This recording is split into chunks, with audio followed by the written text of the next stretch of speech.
Hello, everyone. I'm Sean Hurley. I'm the District Chairperson for Social Studies here at Northport. And in this edition of First Chapter Fridays, I'm here to talk to you about Jennifer Nielsen's Resistance.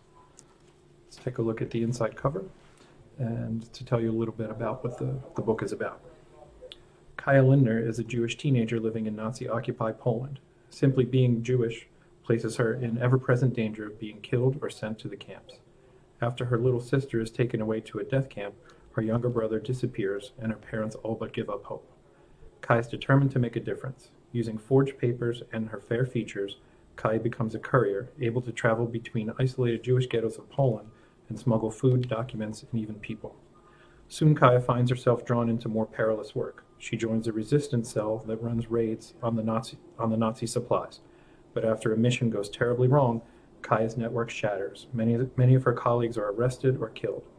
Kaya is alone and unsure of where to go, until Esther, a member of her cell, delivers a message that chills Kaya to her core and sends her on a journey toward even larger uprising in the works in the Warsaw Ghetto.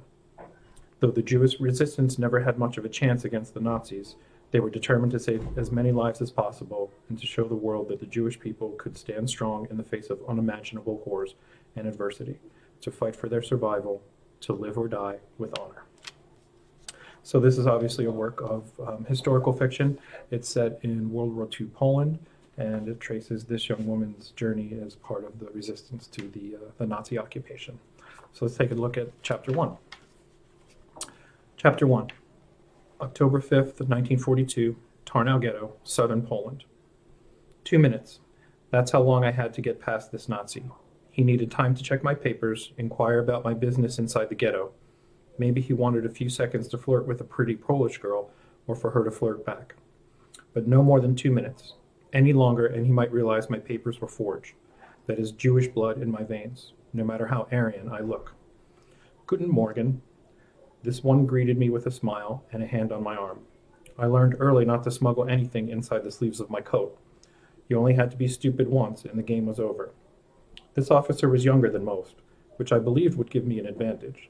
I thought the younger ones would be more naive, and maybe they were, but they were also ambitious, eager to prove themselves, and fully aware that capturing someone like me could earn them an early promotion.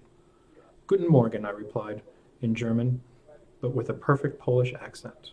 I smiled again, like we were old friends, like I wasn't willing to kill him as he was my people. Wie geht's? I didn't care how he was doing, on this morning or any other. But I asked because it kept his attention on my face rather than my bag.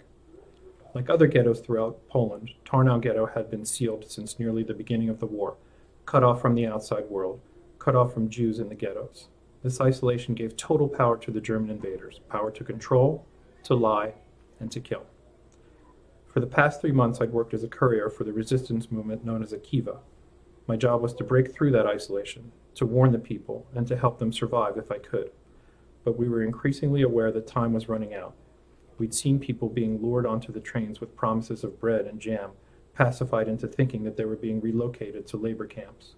Then they were crammed into little cattle cars without water or space to move, and their destination was never a labor camp. They were headed for death camps, designed to kill hundreds or even thousands of people a day. I'd seen them, been sickened by them, had my heart shattered by them. The Nazis called these camps their solution to their so-called Jewish problem. Yes, I was very much intended to be their problem. Which required me to stay calm now. Just inside the ghetto, I saw an open square that used to be a park.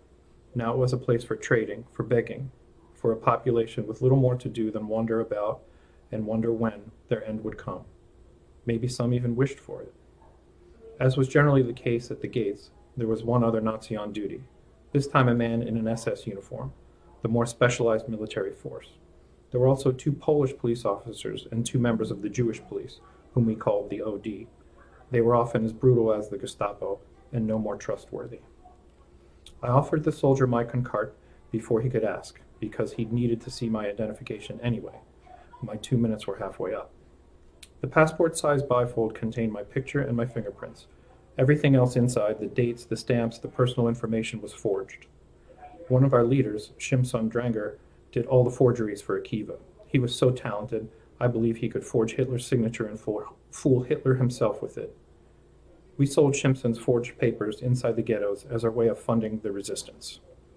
You are Helena Novak? The soldier asked. I nodded, a lie that I told many times over the past 3 months, and one that I would certainly tell again. 1,000 other Polish girls might have the same name, which was the plan. If all went well, he'd believe me, then in the same instant, forget me. Why are you coming to Tarnow Ghetto today? He asked in German. I scrunched my face into a pout, a careful balance between hinting that I wished I could go on a picnic with him instead, but not enough to actually encourage him to invite me.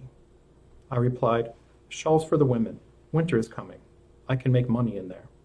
He frowned. Where did you get these shawls? My grandmother knits them. My grandmother, whom I recently smuggled into hiding with a Christian family in Krakow. She sews, cooks, and cleans for them. In exchange, they don't have her killed.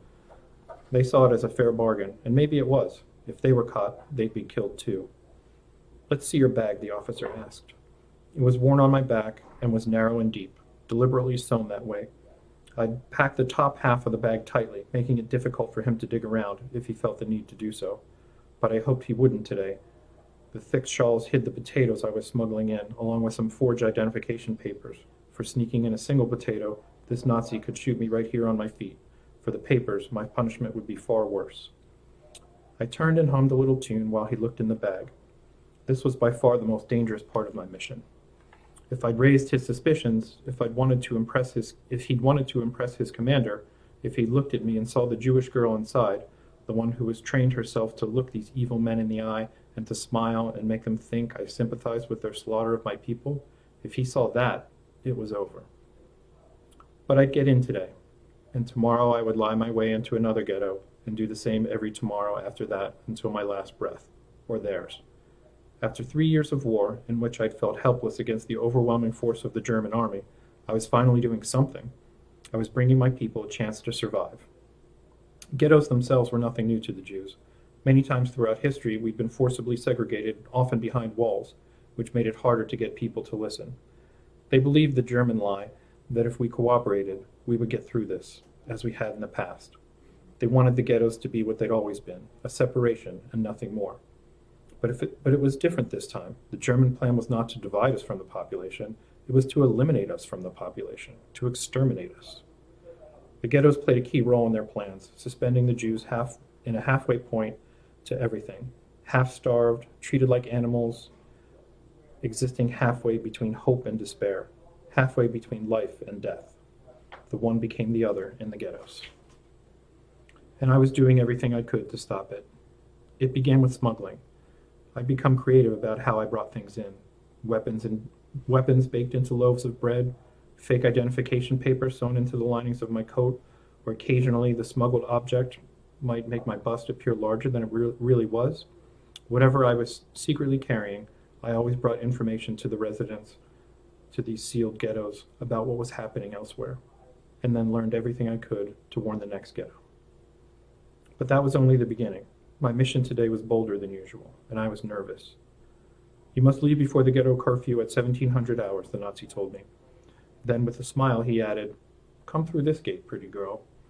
I offered him a smile of my own, one that shot bile into my throat. I couldn't come out this gate now, not if he was specifically watching for me. He let me pass, and I was in. I wondered if he sensed how hard my heart was beating back there, if he'd known my palms were dampened with sweat. I talked my way past the soldier by making him think I was Polish. Now came the harder part, convincing my own people that I was one of them. For if they did not trust me, coming here was a waste of time. I turned down the nearest street, hoping to get out of sight if any of the guards looked back. It was time to be Jewish again. I put the necklace with my Catholic crucifix in my pocket and repeated my true name under my breath, Kaya Lindner. I was named for my grandmother, as she was named for hers. Every time I passed myself off as a Christian girl named Helena, I wondered, was I dishonoring my name or preserving it? Maybe it didn't matter. I was committed to my fate. I'd be a courier for as long as a courier was needed. I'd be a fighter if that was needed, and even a martyr if that was needed. I'd be that too. But for now, this ghetto needed to see a Jewish girl. If it was difficult to pass myself off as a Pole back at the ghetto gates, it was no easier now to make the people here trust me as a Jew. I was a stranger with a Polish look, and that made me suspicious. I was supposed to make contact with the resistance member here, but until he found me, I began distributing the potatoes. Like everything else, I passed them out as quietly as possible. I didn't want to be recognized or remembered. Even among my own people, there were some who might point me out to a Nazi if they thought I'd buy their family another day to live. So whenever possible, I distributed food to children, slipping a potato in their bag or coat, then quickly moving on. I sometimes looked back to see their eyes light up when they felt their hands, but they were always smart enough not to bring the potato out in the open, and too excited to look around for me. Usually I didn't look back. It wasn't worth the risk. I moved fast, eyes down, trying not to think about who got the potato and who I passed over. They didn't deserve hunger more than a child whose bag happened to be open, but such was the randomness of life. I would never be able to bring in enough food for everyone. At my best, I could not save them all. That thought always destroyed me. Always. Far too soon the supply of potatoes was gone. So what if 20 families had a potato to eat today? Couldn't I have snuck in even one more? I lowered my eyes and clutched my bag in my hands. I couldn't give out the shawls, no matter how cold it was about to become. I needed them for the second part of my mission. But I had to find my contact soon. The German invaders had taken everything from me. My home, my family, even much of my faith, which had once been the center of my life. So I had no problem taking something back from them. My dignity, my fight, my will to live. But if I learned anything from this war, it's that we can never go back. So I hope you enjoyed the first chapter of Resistance. If you're interested in this or other historical fiction, you can find them in the library. Enjoy.